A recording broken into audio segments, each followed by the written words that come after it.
Sabe, quando a gente olha para os debates políticos de hoje em dia, parece que tem alguma coisa diferente no ar. A conversa vai muito além de economia, de impostos. Nessa análise, a gente vai mergulhar numa tese que sugere um conflito bem mais profundo. Um conflito que, segundo a fonte, mira diretamente naquilo que alguns veem como os pilares da civilização: a moral, a família e a própria ideia de Deus.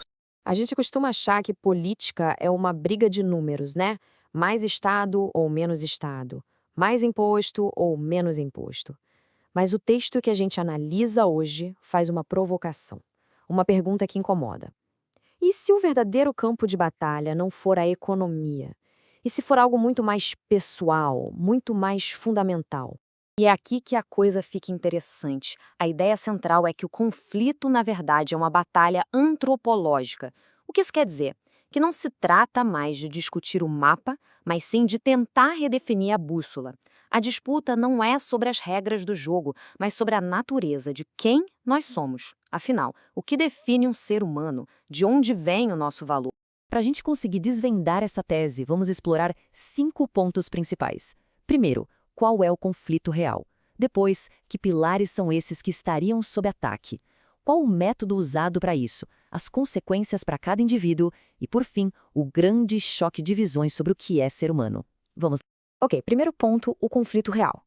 A ideia aqui é que a verdadeira guerra não acontece com planilhas de Excel, mas sim com ideias, com símbolos. É uma batalha pelo coração e pela mente, uma disputa para definir os alicerces em que a nossa sociedade se sustenta.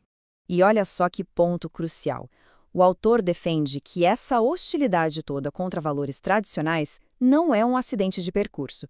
Pelo contrário, seria uma necessidade, uma peça fundamental de uma visão de mundo que busca, acima de tudo, remover qualquer limite ao poder político, qualquer coisa que dê sentido à vida e que não possa ser controlada pela ideologia.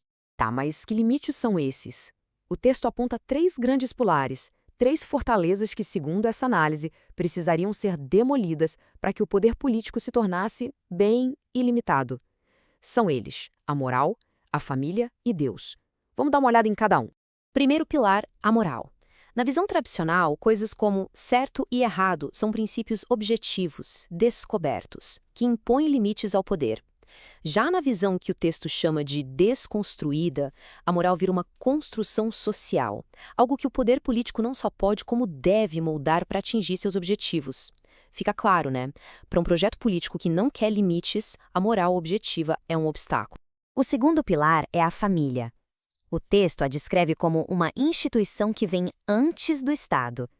Ela cria laços de lealdade que o poder político não consegue controlar. A família transmite uma identidade, valores, ou seja, ela se torna uma concorrente direta da ideologia. Por isso, argumenta o autor, existe todo um esforço para retratar a família como um lugar de opressão, para enfraquecer essa instituição e deixar o indivíduo mais isolado, mais dependente do Estado para se sentir parte de algo. E, por fim, o pilar metafísico, Deus. O argumento aqui é que a ideia de Deus representa o limite final, absoluto para o poder humano. Quando se remove essa referência que está acima de tudo, o ser humano passa a ser visto apenas como um produto da história. E sua dignidade, seus direitos, deixam de ser algo natural para se tornarem uma concessão do Estado, que pode ser dada e, claro, também pode ser retirada. Então, como é que se atacam esses pilares? O método descrito não é uma guerra com tanques na rua, mas uma demolição silenciosa por dentro. A estratégia não é propor algo novo para colocar no lugar, mas simplesmente desconstruir o que já existe. É sobre criar um vácuo, um vazio de sentido. E esse processo é descrito em 3 passos bem claros. Primeiro, relativizar os valores, dizendo que são só construções sociais. Segundo passo, fragmentar a identidade, desconectando a pessoa de suas âncoras, como família e tradição. E o resultado? O terceiro passo, o indivíduo vulnerável, sem chão, que agora depende das narrativas políticas de fora para encontrar algum sentido, alguma proteção. Certo. E qual o impacto disso na vida de cada um? Será que essa demolição de referências realmente nos liberta, como se promete? Ou será que ela nos deixa à deriva, mais frágeis e, quem sabe, mais fáceis de manipular? O texto nos força a encarar essa pergunta. A conclusão do autor é dita de forma bem direta. Essa flutuação não é liberdade, é vulnerabilidade. A ideia é que uma pessoa sem referências estáveis não está escolhendo livremente. Ela está apenas reagindo a estímulos, a narrativas que mudam o tempo todo, ajustando sua ideia de bem e de mal conforme a maré. O impacto psicológico disso seria profundo. A bússola moral, que antes era interna, a pergunta era: isso é certo? Passa a ser externa. Isso é aceito pelo meu grupo? O pertencimento incondicional da família é trocado pela validação condicional da ideologia. E, segundo a análise, surge até uma nova forma de culpa, a culpa ideológica. Uma culpa que não oferece perdão ou redenção, apenas submissão contínua.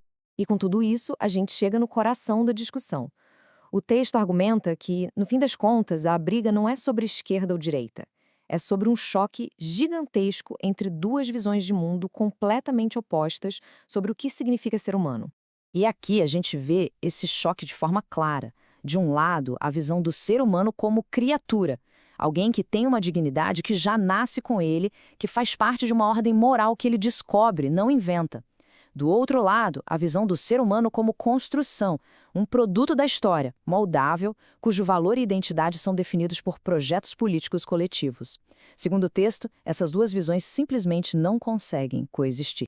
E assim, a gente termina com a pergunta que fica ecoando ao longo de toda essa análise. Quando esses pilares fundamentais são removidos, o que é que preenche o vazio? A história, como o texto parece sugerir, nos alerta que esse espaço nunca fica vazio por muito tempo, e o que o ocupa raramente é a liberdade. Essa análise foi desenvolvida aqui pelo Terceiro Cérebro, um canal feito especialmente para quem busca conhecimento, crescimento e liberdade pessoal. Se reflexões como essas são importantes, o seu apoio faz toda a diferença.